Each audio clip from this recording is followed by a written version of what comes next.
For those of you who've been working in the free-to-play area and having to deal with that, how does this monetization scheme sync well with the consumer market that always wants more meaningful content? You know, how do you handle retention versus distribution and reach? And why is this going to be a continuing business model? You want that one? Or do You want me can to go take first it? because you've actually thought about it longer than I have. Yeah. So we a large chunk of our business is actually, in fact, our whole business is based around the idea of getting people in, letting them try the game free, and the ones that like it will stick around. And you hope that through the course of gameplay, they'll pay you enough that it'll justify all the people who you had to actually go market to come in who won't stick around. If you can get that right, you've got a business. If you don't, it's not going to work. So at the end of the day, for us, it was important. So let me back up just for a second. You got to remember, we're actually an indie studio. I mean, it doesn't feel like it because we have 200 and something people, but we're truly independent. I mean, we don't have a publisher. So we own every bit of our customer experience, from the TV commercials. We storyboard them, we write them. They're based on our art, and we you know, all the way through to the banner campaigns, bringing them in. We track every step along the way of how many people are clicking this button or that button into the game, and the whole bleed. We own the whole thing. So for us, it's absolutely vital that we keep track of, you know, the free-to-play players as they come through, and if something's working or something's not working, a little bitty change can have a giant impact. And finding it a week sooner rather than later means you may save, you know, 3,000 players that he otherwise would have lost. So it's an interesting time because, yeah, absolutely, free-to-play for us has been a giant win. But the reason I said a few minutes ago that we still love retail is we also do a lot of brick-and-mortar sales of game cards because the customer, while they have the ability to do everything online without leaving the comfort of their home, the customer is still trained in a lot of ways to want to go and browse. They want to actually go and look on the shelves, and grandparents and parents still have a feeling of, I want to give something tangible to the kid, especially if it's like a gift for birthday or for Christmas. And so for us, the game cards did a really great job of that. And you've seen other examples of that too, like Skylanders. To a large degree, that was part of their success. And you know, on top of the fact that it's a great game, being able to actually have that figure and wrap that figure and present it as a gift, that makes a big, big difference. So we're at an interesting hybrid time. It's not just free to play. That's the only thing. That's the only way to win nowadays. You kind of have to find that sweet spot. So a funny thing happened while we developed the game, which, you know, isn't surprising because it took us 6 years to build Star Wars. And yeah, that's a large hunk of my life on one game. And that is that the PC market entirely reinvented itself. And it reinvented itself in two ways, the first being League of Legends and the second is Steam. So League of Legends and Tribes Ascend and all these other games, you know, they changed the free-to-play model from being little indie Korean games that you never heard of to being major AAA titles that suddenly everybody and their dog was playing. Were going free-to-play, and it completely changed how everybody approached PC games. And Steam did it the other way in just, there are so many sales on Steam. You can so frequently get a game that's 6 months old for $9.95 that you used to buy at Best Buy for $40 or $50. And just push the price point down on games on the PC so low that, you know, it pretty much forced Star Wars into that as well. And that's not a failure of Star Wars. That is just where the entire market went on the PC. And I genuinely think that the console is going to be there in 5 years as well. Now, the thing about free-to-play that takes just a shift in the way of thinking, if you're from my generation of gamers, is that most of people from my generation of gamers see free-to-play players as moochers, as, hey, you're going to advertise to me, hey, you're going to try to upsell me and whatnot. The right way to think about free-to-play is that a free-to-play player never spends $50 on a box that turns out to be a piece of crap, right? They don't have that experience of actually shelling out a huge amount of money. And think about how much $50 actually is for our target market, and put it in and play it for 30 minutes and go, well, that was just terrible. And I'm trying really hard not to use profanity because this might be on TV.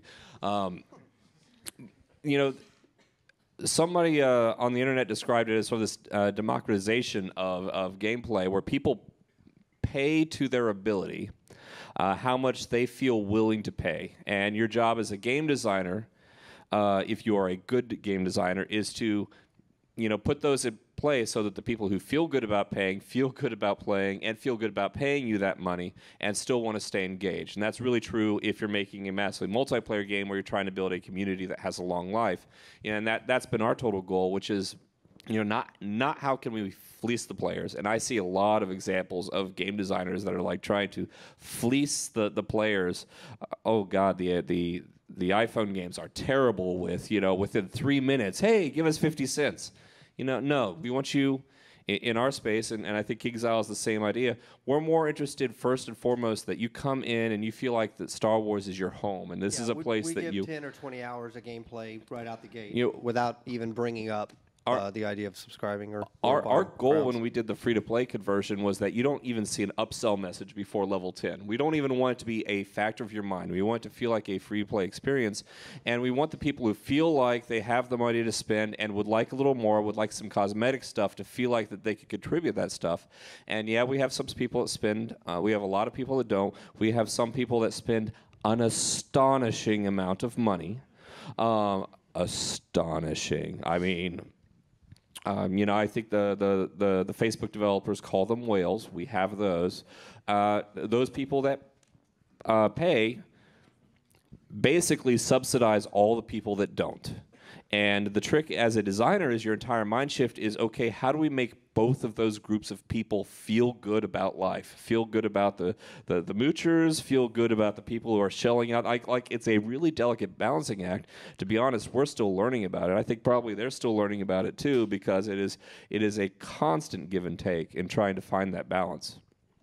Go ahead. Go ahead. So I was going to jump in here. I know Halo is obviously not free to play, but funny enough, we actually are working on our first free to play game. We have a version coming out soon of our pirate game, coincidentally, Nice. Called Age of Booty. That's going to be a mobile free to play game. Yes, you heard that right? It's awesome. So, a game that we released on the consoles, PS3 and Xbox a few years ago. But we've been going through this. We've been learning a lot. Listening to you guys talk is really interesting because we've been going through all of the same process, and it's fascinating to go through this thought process. But at the same time, there's really a lot of similarities I've noticed with things I wish we could have done, at least in the FPS space. I remember in the early days on the Halo franchise, I remember there was this moment in time where I realized that there were people who were clamoring to give us money, and we had no way to accept their money. There were people who wanted to give us money. They wanted to buy more stuff. These people were willing to spend as much as we would give them the opportunity to spend, and we just had no way to convert on that. And that really struck me, and I think that it's really fascinating to go through now and coming off a big FPS to go and try and design something from the ground up where we're going to give it to people for free, and we're going to try and earn their money, not through marketing, not through gimmicks, not through any sort of trickery or anything else.